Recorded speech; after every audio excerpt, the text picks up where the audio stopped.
While Trump's America is busy building tariff walls, Canada is quietly building bridges. Big ones, across oceans, across continents. Over the next 9 days, Mark Carney is traveling to India, Australia and Japan. Not for Trump-style photo ops or empty press releases, but to reshape where Canada trades, who we rely on and how we protect our economy if the US turns hostile. Today we are going to break this down into 4 parts. First, why Canada has no choice but to move away from US dependency. Second, what Carney is doing in India, Australia and Japan. Third, how this creates a new trading bridge between Canada, Asia and Europe. And fourth, why this could matter more than any deal with Washington. While the US administration brags about fake deals, Canada is building real ones. Without the US. Let's get right into it. I'm pretty sure you have come to realize by now that Trump's United States is not a reliable partner. Tariffs on steel, on aluminum, on softwood lumber, threats, pressure, constant uncertainty. That's the chaotic Trump reality we're living in. And it's not just Canada. The European Union is dealing with the same chaos. In fact, the EU recently refused to ratify a trade deal with the US after the Supreme Court found parts of American tariff policy illegal. And with America's first convicted conman Donald Trump openly demanding allies prioritize American products over their own industries, Canada would be reckless to leave all its eggs in the US basket. CUSMA negotiations are coming, and Carney knows what Trump is up to. And Carney is ready. So the strategy is simple. De-risk, diversify and build options. That's where this Indo-Pacific tour comes in. From February 26 to March 7, 2026, Prime Minister Mark Carney is on a 9-day mission across the Indo-Pacific. Each stop serves a different purpose, but together they form a single strategy. Carney starts in Mumbai, then to New Delhi, meeting with his India counterpart Narendra Modi. This is about fixing a relationship that stalled and then rebuilding it bigger. Canada and India are working towards a comprehensive economic partnerships agreement. Energy, uranium and AI defense technology. If completed, it could push bilateral trades towards 50 billion and beyond by the end of the decade. India gives Canada scale, a massive market, a fast-growing economy, a partner that doesn't answer to Washington. Yep. Carney got the deal with India that Trump couldn't get. You probably remember just a little while ago, Trump called Modi a few times and Modi refused to answer the calls. Let that sink in. Next stop, Australia. Carney meets Australian Prime Minister Anthony Albanese and does something no Canadian Prime Minister has done in 20 years. Address both houses of Australia's parliaments. That matters. Australia is a critical mineral powerhouse. Lithium, nickel, rare earths.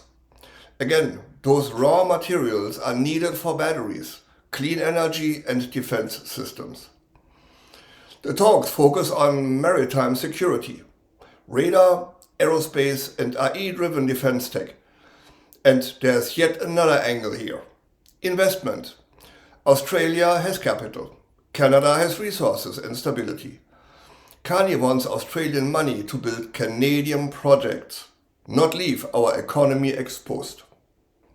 The final stop is Tokyo for a summit with Prime Minister of Japan, Sane Takahashi.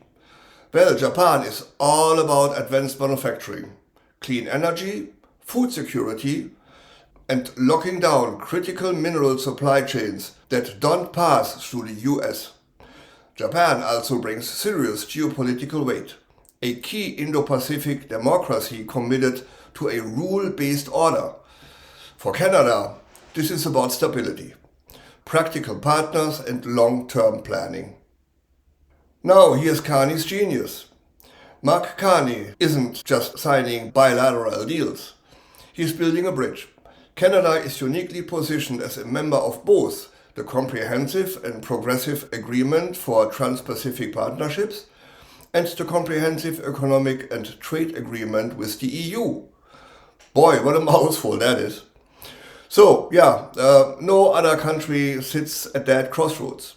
Carney's goal is to align rules of origin between Asia-Pacific economies like Japan and Australia and European manufacturers. What does that mean in plain language? It means parts made in Asia and Europe can be assembled in Canada or vice versa and still qualify for lower or no tariffs. It means goods move across nearly 40 countries without touching the US supply chains. It means resilience and no trade terror from Trump. Ta-da! Carney has already been laying the groundwork. At the World Economic Forum, he met with EU leaders, with Australia and New Zealand to formalize this mid-power coalition, a rule-based alliance, not dominance, not bullying, and predictable trades. If successful, this creates a unified, unprecedented trading bloc of 1.5 billion people. That's not Plan B, that's a power shift, and Trump is not invited. Well, the US doesn't want partners. It wants leverage. Trump calls it America first and demands that everyone obey. But when Canada does the same, talks about building a domestic industry, Trump labels it protectionism. And when Europe does the same, his response is threats. But Canada or Europe don't need permission to grow their economies. This trade corridor gives Canada viable options if Kushma collapses or gets weaponized. The corridor supports clean energy, defense manufacturing, AI, critical minerals. It helps Canada hitting its goals of doubling non-US export by 2030. And it keeps Canada aligned with Europe, not just on trade, but also defense and security. Because in an unstable world, middle powers working together matters more than ever. While Trump talks about tariffs and imaginary wins, Canada is doing something quieter, something smarter.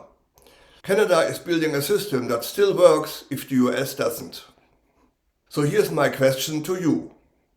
Is Canada finally learning how to protect itself, economically and politically, in a world where the US can't be trusted? Or is this bridge being built too late? If Kushma fails, this may be the lifeline that keeps Canadian jobs, industries, and sovereignty intact. I want to know what you think. Drop your thoughts in the comments. If you found this video useful, hit the like button, subscribe, and share with someone who still thinks Canada has no leverage. Because the world is changing fast, and Canada, for once, might be ahead of it. Thanks for watching. I'm Wilfried Lemkuller with Europe Curious.